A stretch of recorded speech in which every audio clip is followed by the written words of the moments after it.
রাতের কলকাতা দিনের থেকে সম্পূর্ণ আলাদা। আর রাতের এই ঘুমন্ত শহরে ট্যাক্সি চালাতেই ভালো লাগে আজাদের। রাতের বেলা শহরের আসল রূপটা দেখা যায়। আলোয় ঝলমলে শহরের ভেতর আরেকটা শহর জেগে ওঠে। প্রথম কলকাতায় এসেছিল আজাদ ভাইজানের সাথে। হাওড়া ব্রিজ, ভিক্টোরিয়া, পাতাল রেল, জাদুঘর আর চিড়িয়াখানার গল্প বহুবার সে শুনেছিল ভাইজানের কাছে। ভাইজান বছরে দুবার বাড়ি যেত, আর মুঠো মুঠো সুখ কিনে নিয়ে যেত ওদের জন্য। ভাইজান আসলে আমি বিরিয়ানি বানাতো, ফিরনির গন্ধে মম করতো ওদের মহল্লা। উৎসব ছাড়াই ওদের ভাই বোনের গায়ে উঠত নতুন জামা। কলকাতা তখন থেকেই আজাদের কাছে স্বপ্নের শহর। ভাইজানের মোবাইলে কত ফটো দেখেছিল ওরা কলকাতার। মিনারা আর ওকে সেবার ভাইজান নিয়ে এসেছিল কলকাতায় দুর্গাপুজো দেখাতে।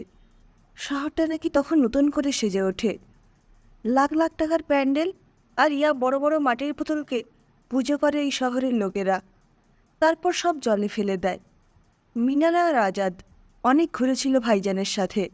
চারিদিকে তখন মেলা আর খাবার, কত কি খেয়েছিল ওরা। কিন্তু এই শহর বোধহয় মুচকি এসেছিল ওদের দেখে। বিসর্জনের ভিড়ে মিনারা কোথায় হারিয়ে গেল আজাদ আজও বোঝেনি। ভিড়ের চাপে ভাইজানের হাত ছুটে গেছিল বোধহয়। তারপর বহু খুঁজেও নিজের 1 বছরের ছোট বোনকে ও খুঁজে পায়নি। 16 বছরের ছেলেটা পাগলের মতো ছুটে বেরিয়েছে গঙ্গার ঘাটে তার 15 বছরের বোনের খোঁজে। সারাটা রাত কেঁদেছে বোনের জন্য। রাত শেষে উৎসব শেষ হলে ভাইজানের সাথে অলিগলি ঘুরেছে বোনের খোঁজে। একা ফিরতে চায়নি গ্রামে। কিন্তু এ শহরের কোনো এক অন্ধকার গলিতে হারিয়ে গেছিল ওদের সুখের দিন। ভাইজান এরপর ওকে রেখে আসতে চাইলেও ও যায়নি গ্রামে ফিরে। প্রথমে সিটিবাসের হেল্পার হয়ে কাজ শুরু করেছিল, আর অবসরে একটু একটু করে শহরটাকে চিনছিল। চোখ ধাঁধানো আলোর বিপরীতে যে একটা অন্ধকার শহর লুকিয়ে আছে তা বুঝতে শুরু করেছিল। মিনারাকে খুঁজতে সে সব পাক ঘেটেও দেখেছিল আজাদ। কালীঘাট থেকে সোনাগাছি, বোনের খবর পায়নি ও। দিন কেটে মাস বছর পার হয়েছে। মহানগর আয়তনে বেড়েছে। অন্ধকারকে ঢাকতে আরও আলোর মালায় সেজেছে তিলোত্তমা, কিন্তু তাতে বস্তির আধার দূর হয়নি। বস্তির ঘরে আলো জ্বললেও পাখির দুর্গন্ধ চলে যায়নি। দিন বদলেছে। আজাদ কিশোর থেকে যুবক হয়েছে, কিন্তু মিনারার খোঁজ পায়নি। রাতে ট্যাক্সি চালানোর সাথে যুবক আজাদ এখনও মহানগরীর বুকে নিজের বোনকে খুঁজে বেড়ায়। ভাইজান দুবাই চলে গেছে 2 বছর আগে। আজাদ মিনারার জন্য পড়ে রয়েছে এই শহরের বুকে। তবে মিনারার মতো বেশ কিছু মেয়েকে ঘরে ফেরাতে পেরেছে আজাদ। কলকাতা স্টেশনের বাইরে 2-1টার বেশি গাড়ি থাকে না রাতের বেলায়। রাতে ট্রেন যাত্রী নামিয়ে বেরিয়ে আসছিল আজাদ। সস্তা ট্রলি হাতে মেয়েটাকে দেখে গাড়ির গতি কমায়। এক ঝলক দেখলেই বোঝা যায় মেয়েটি এ শহরের নয়। একটি মাটির গন্ধ লেগে রয়েছে এখনও মেয়েটার গায়ে। কলকাতা স্টেশনের বাইকটা বড্ড শুনশান। যশোর রোডে না ওঠা পর্যন্ত জায়গাটার বদনাম আছে। মেয়েটা ভীরু পায়ে হেঁটে চলেছে সেদিকে। আজাদ আবার ওর পাশে গিয়ে ব্রেক করে, বলে, কোথায় যাবেন? পৌঁছে দিচ্ছি, উঠে আসুন। ইতস্তত করে মেয়েটা বলে, হাতিবাগান যাব। কত লাগবে? বেশি নেব না, যা উঠবে তাই। পেছনের দরজাটা খুলে ধরে আজাদ। মেয়েটা উঠে বসে। একটা কুচকোনো কাগজ এগিয়ে দেয় আজাদের দিকে, বলে, এটা ঠিকানা। আজাদ গাড়ি চালাতে চালাতে বা হাতের কাগজটা খুলে দেখে নেয়। রাত 12:05। শ্যামবাজারের ঘোড়াকে ডান দিকে ফেলে ট্রাম লাইন বরাবর ছুটে চলেছে আজাদের পক্ষীরাজ। হাতিবাগানের বাজার ছাড়িয়ে এক বড় সেকেলে বাড়ির সামনে গাড়ি দাঁড় করায় সে। উল্টো দিকের বড় বাড়িটা ভেঙে ফ্ল্যাট হচ্ছে, আর কদিন পরেই বহুতল মাথা তুলবে ওখানে। মেয়েটা সেদিকে তাকিয়ে বলে, আরে এই বাড়িটাই তো ছিল, ভেঙে ফেলেছে এখন? আজাদ ওর সাথেই নেমে এসেছে। ভিজা গলায় মেয়েটা বলে, এটাই তো দাদুর বাড়ি। মায়ের সাথে 2বার এসেছি, কিন্তু বিক্রি করে দিয়েছে মনে হয়। দাঁত দিয়ে ঠোঁট কামড়ে চোখের জল আটকাতে যায় ও, কিন্তু বড় বড় ফোঁটা নেমে আসে দুগাল বেয়ে। আজাদ বোঝে মেয়েটা বিপদে পড়েছে, বলে, আর কেউ নেই এ শহরে?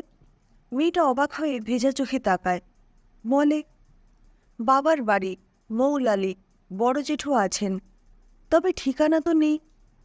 মৌলালি গেলে চিনতে পারবেন? ওর মাথা নাড়াতে তেমন জোর নেই, তবু আজাদ বলে উঠে বসতে। আর চোখে ভাড়া দেখে আবার মিটার ডাউন করে আজাদ, যদিও বাকি রাতটা বেগার খাটতে হবে বলে ওর মনে হয়। মৌলালির বাড়িতে বেশ কিছুক্ষণ ডাকাডাকির পর আলো জ্বালিয়ে বাইরে বেরিয়ে এলো এক ভদ্রলোক ও এক মহিলা। মেয়েটি নিজেকে ওই বাড়ির ছোট ছেলের মেয়ে বলে পরিচয় দিতেই ওরা চিনতে পারছে না বলে ভেতরে ঢুকে গেল। বেশ কয়েকবার ডেকেও আর কেউ এলো না বাইরে। আজাদ মেয়েটিকে বলে, চলে আসুন, আর কেউ আছে এই শহরে? মেয়েটা শূন্য দৃষ্টিতে তাকায়, তারপর বলে, প্রবীরদা, পাড়ার দাদা, এখানে চাকরি করে, টালিগঞ্জে থাকে, বহুবার যেতে বলেছে। ফোন নাম্বার আছে ওনার? আগে ফোন করে দেখুন আছে কিনা। একটা সস্তার মোবাইল বের করে মেয়েটা একটা নম্বর বের করে। ওপাশে দুবার রিং হয়ে সুইচ অফ হয়ে যায়। মেয়েটি আরও দুটো নম্বরে ফোন করে, কিন্তু লাইন পায় না। এবার ঝরঝর করে কেঁদে ফেলে। আরে, মাঝরাতে এভাবে রাস্তায় দাঁড়িয়ে কাঁদলে আমায় পুলিশ ধরবে যে, নিজেকে সামলান। এভাবে রাতের বেলা অচেনা শহরে একা এসেছেন যখন, বিপদে পড়েছেন বুঝতেই পারছি। কি হয়েছে বলবেন একটু? মেয়েটা ফুপিয়েই যাচ্ছে। গাড়ি থেকে জলের বোতল বের করে দেয় আজাদ। মিনারাও এভাবে ফুপিয়ে কাঁদত। থামতে সময় নিত অনেক। মিনারার বয়সে হবে মেয়েটা। দুঠক জল খেয়ে মেয়েটি বলে, কত টাকা হয়েছে আপনার? আগে বলো, এখন কি করবে? শিয়ালদায় ছেড়ে দিন আমায়, স্টেশনে বসে থাকবো রাতটুকু। চোখ মুছে মেয়েটা। সেটা বোধহয় খুব একটা সুখের হবে না। তোমার নাম কি? রাই। আমার আর কেউ নেই এখানে। এভাবে এসেছিলে কেন? আমি আর মা রায়গঞ্জে থাকতাম। বাবা মারা গেছিল ছোটবেলায়, মাও চলে গেল কিছুদিন আগে। ভাড়া বাড়িও ছাড়তে হলো। মামাদের ফোনে পাইনি, চলেই এলাম। তাই ট্রেন লেট করায় এত রাতে পৌঁছেছি। বাকিটা তো এখন উপায় আজাদ ভেবে পায় না কি বলবে। জানি না, একটা কাজ আর থাকার জায়গা পেলে ঠিক চালিয়ে নেব, কিন্তু এত রাতে এত বড় শহরে একটা মেয়ের একা টিকে থাকা লড়াই যে কতটা কঠিন আজাদ খুব ভালো করেই জানে। কিন্তু এই মেয়েটাকে কোনো অন্ধকারে পা বাড়াতে দিতে মন চায় না। থানায় নিয়ে গেলে হয়তো কোনো হোমের ব্যবস্থা হতে পারে, কিন্তু সেটা কেমন হবে কে জানে। আজাদ নিজেও একা থাকে বেলেঘাটায়। একটা যুবতীকে নিয়ে সেখানে তোলা যায় না। 14 ভাড়াটির বাড়ি সেটা। রাতটা অবশ্য ট্যাক্সিতেই কাটিয়ে দেওয়া যায়। কিন্তু তারপর হঠাৎ মেয়েটা বলে, আমায় স্টেশনেই ছেড়ে দিন আপনি। ঘড়িতে রাত 2:30। আজাদ বলে, উঠে বসো, দেখছি। ফাঁকা রাস্তায় গাড়ি ছুটে চলে নিজের গতিতে। পার্ক সার্কাস পেরিয়ে বালিগঞ্জের দিকে যেতেই রাই বলে, কোথায় নিয়ে যাচ্ছেন আমাকে? বললাম তো স্টেশনে ছেড়ে দিতে। এই তো অন্য কোথাও যাচ্ছি আমরা। আজাদ উত্তর দেয় না। আপনাকে বিশ্বাস করে সব কথা বললাম, আর আপনি নামিয়ে দিন বলছি। রাতের কলকাতায় ফাঁকা রাস্তায় সব সিগন্যাল অটো, তাই দাঁড়ায় না আজাদ। অসহায়রাই বলে, আমি চিৎকার করব বলছি, নামিয়ে দিন, গাড়ি থামান। কিন্তু জোর পায় না গলায়। গড়িয়াহাট ব্রিজ পার করে গাড়ি তখন গোলপার্কের কাছে। আজাদ বলে, চুপ করে বসো, ভালো জায়গায় নিয়ে যাচ্ছি তোমায়। ঠাকুরিয়ায় ঢোকে একটা বড় বাড়ির সামনেই গাড়ি থামায় আজাদ।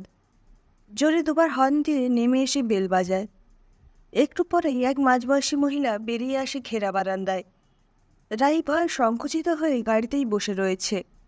আজাদ, এত রাতে কি ব্যাপার? মহিলা প্রশ্ন করেন। বিপদে পড়ে এসেছি ম্যাডাম। আমার এক বোন হঠাৎ করে বিপদে পড়ে কলকাতা এসেছে। ওকে কোথায় রাখবো ভেবে পাচ্ছি না। আজাদ রায়কে ইশারায় নামতে বলে। ভিতরাই নেমে আসে। কলকাতায় মেয়েদের কত রকম বিপদ হয় ও শুনেছে। ওর জীবনে এমন বিপদ নেমে আসবে ভাবেনি কখনো। ড্রাইভারটাই ওকে বিক্রি করে টাকা নেবে এবার, তাই অত ভালো মানুষের মতো ব্যবহার করছিল। ভাড়াও নেয়নি। কিন্তু কি করবে রাই? মহিলা তালা খুলে ওদের ঢুকতে দেয়। প্রথম ঘরটা অফিস ঘরের মতো। রাই ভাবে, এই শহরে কি মেয়েদের কোনো নিরাপত্তা নেই? মহিলা রায়কে ভালো করে দেখে বলে, এভাবে এত রাতে ঠিক কি হয়েছে খুলে বলো তো। আমি এ শহরে একা, যাওয়ার জায়গা নেই, বিপদে পড়েছি খুব। রাই আস্তে আস্তে সবটাই খুলে বলে। আর তো উপায় নেই। তোমার ভাগ্য ভালো, আজাদের সাথে দেখা হয়েছিল। আমি একটা এনজিও চালাই তোমাদের মতো মেয়েদের নিয়ে। আজাদ আগেও অসহায় মেয়েদের এখানে পৌঁছে দিয়েছে। রাতটা থাকো, সকালেই সব খুলে বলবো। রাই ঘরের চারিদিকে দেখছিল। নানা বয়সের একদল মেয়ের ছবি। তারা হাতের কাজ করছে, সবলা মেলায় স্টল দিচ্ছে, খাবার বানাচ্ছে, কোথাও পতাকা তুলছে মেয়েরা। এই ম্যাডাম বক্তৃতা দিচ্ছেন।